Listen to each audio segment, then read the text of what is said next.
When Google and Samsung announced they had teamed up on the latest version of Wear OS, many hoped it would finally bring a smartwatch for Android users that would rival the Apple Watch. With the relatively robust third-party app library from Google and Samsung's intuitive interface, the platform was promising. The Galaxy Watch 4 and Watch 4 Classic are the first devices running the new Wear OS powered by Samsung. But software isn't their only intriguing new feature.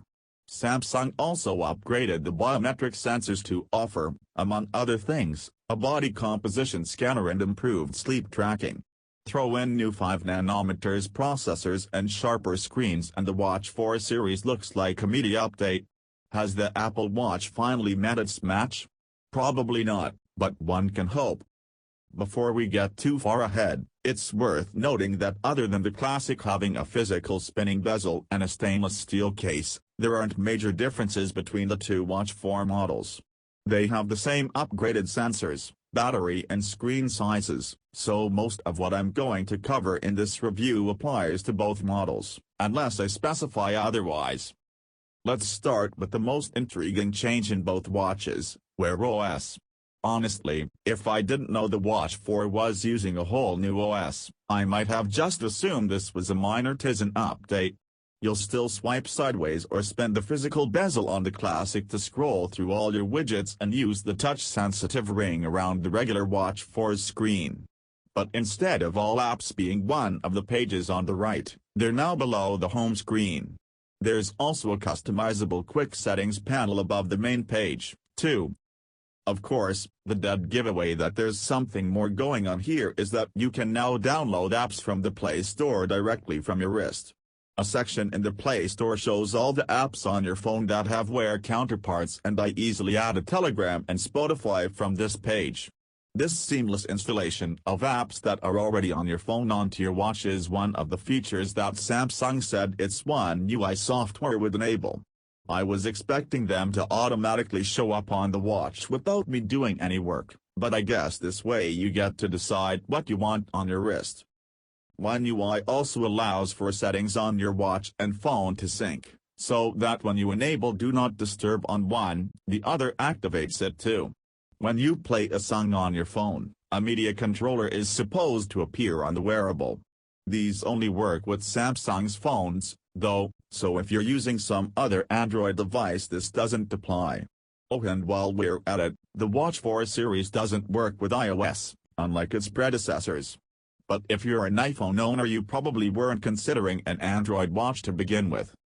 One last thing that Samsung added via One UI, gesture controls. In theory, this will let you answer or dismiss calls by flicking your wrist or lifting your arm. I enabled the setting and was able to answer a call by raising my wrist as instructed, but dismissing them by rotating my fist did not work. This could potentially make it easier to use the watch with one hand or when I have my arms full, but they don't work very well at the moment and are limited to responding to calls or messages. In addition to brand new software, the Watch 4 line also got a serious hardware upgrade. Samsung used the new 3-inch-1 biometric sensor that not only should allow for faster and more consistent readings, it also enables bioelectrical impedance analysis to offer body mass scans. The watch will first ask for basic information like your gender, age and weight.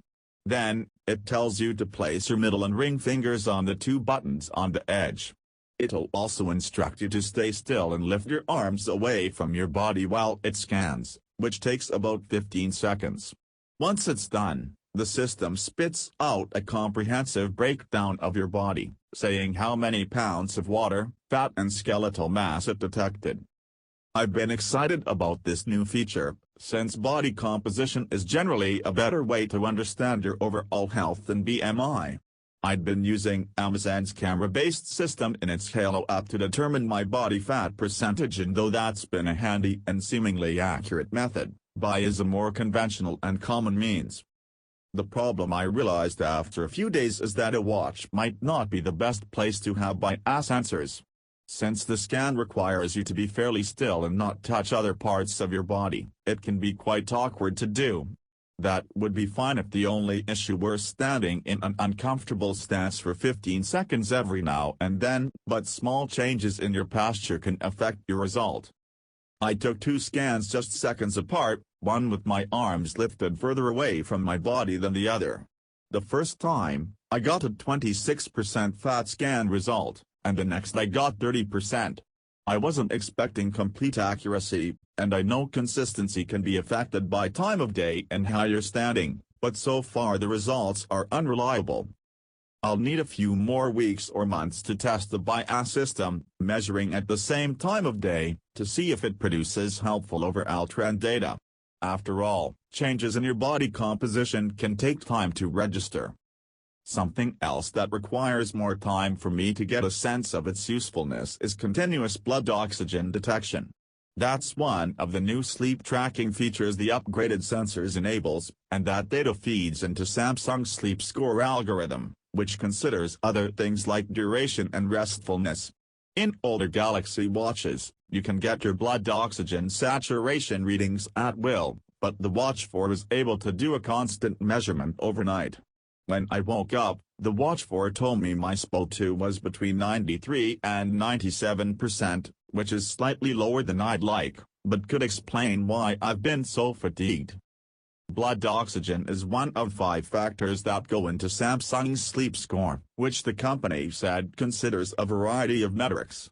Another new thing the Watch 4 can detect this year is snoring. If you want to enable snore detection, you'll not only have to wear the watch to bed, but also place your phone on a stable surface near your head within 2 feet of your person, and have the bottom of the phone pointing at you. You can choose to have snoring detection on always or only for one night, and you can also opt to record audio to hear your sleep noises the next day. Samsung also gives you the option to delete the recordings after a day, 31 days or 100 days. I don't snore, but the potential medical benefits here could be useful for those who do. The one thing I'd like Samsung to fix is very minor. I couldn't find the setting to enable snore detection in the Health app until after I had recorded a night of sleep. This was pretty easy to do, I just manually added an entry. The rest of the updates that the new sensor brings about are less noticeable, like faster heart rate monitoring and updated calorie count algorithms that take into account continuous and discrete pulse readings. These are mostly under the hood, which makes knowing whether there's a meaningful difference hard to tell until I've spent a lot more time with the devices. Another area where the Watch 4 series got a small upgrade that's not very obvious is its screen.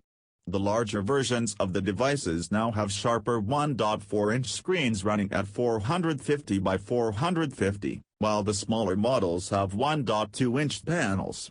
They otherwise aren't much different in size from their predecessors.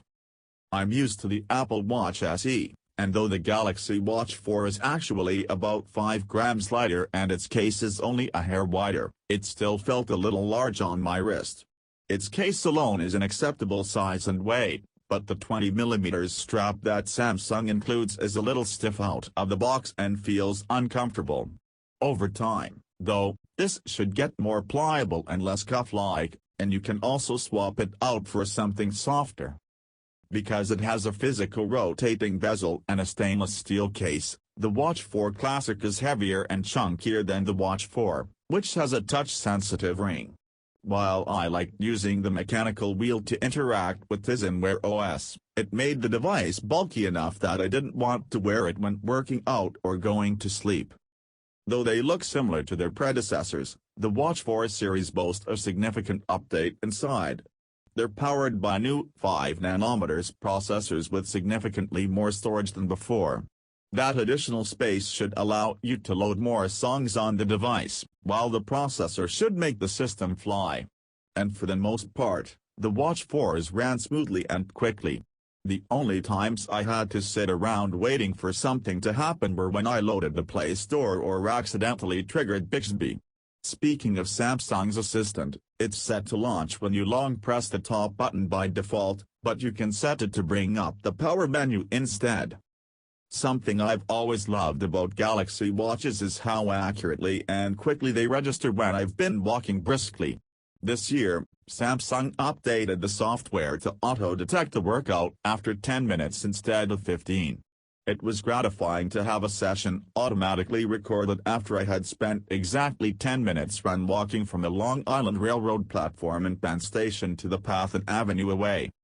The watches are also capable of tracking 95 different workout types, which is nice if you like to get specific with what you're doing at the gym. I found the running coach mode a little too aggressive with its suggestions, and there are little differences between Samsung and Apple's systems that would take too much time to spell out, like which brand understands distance traveled on a treadmill and which one is too eager to tell me it thinks I've stopped walking, for example. But overall the Galaxy Watch 4 are capable activity trackers.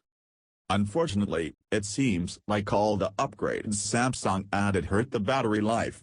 Most smartwatches last between 1 to 2 days, but for some reason the Galaxy Watch 4 series barely lasts a day. I removed my Watch 4 from the charger at 3 p.m. one afternoon, enabled always-on display 2 hours later, and the device died the next day at 5 p.m. Short battery life is my biggest issue with the Galaxy Watch 4 and Watch 4 Classic, which are otherwise capable, useful smartwatches. Though some of the newer features like body composition measurement and snore detection might not seem immediately useful, they could provide helpful insight over time. The new Wear OS powered by Samsung isn't a huge departure from Tizen, which means we're still getting a powerful, intuitive interface with comprehensive health tracking features. Throw in a bigger ecosystem of third-party apps and the Watch 4 series has the potential to offer even more functions. I wish Samsung could make them smaller, thinner and lighter and also extend their runtimes. But, and I know the bar is pretty low here, the Galaxy Watch 4 and Watch 4 Classic are still the best smartwatches for Android users. The best smartwatches for Android users. The best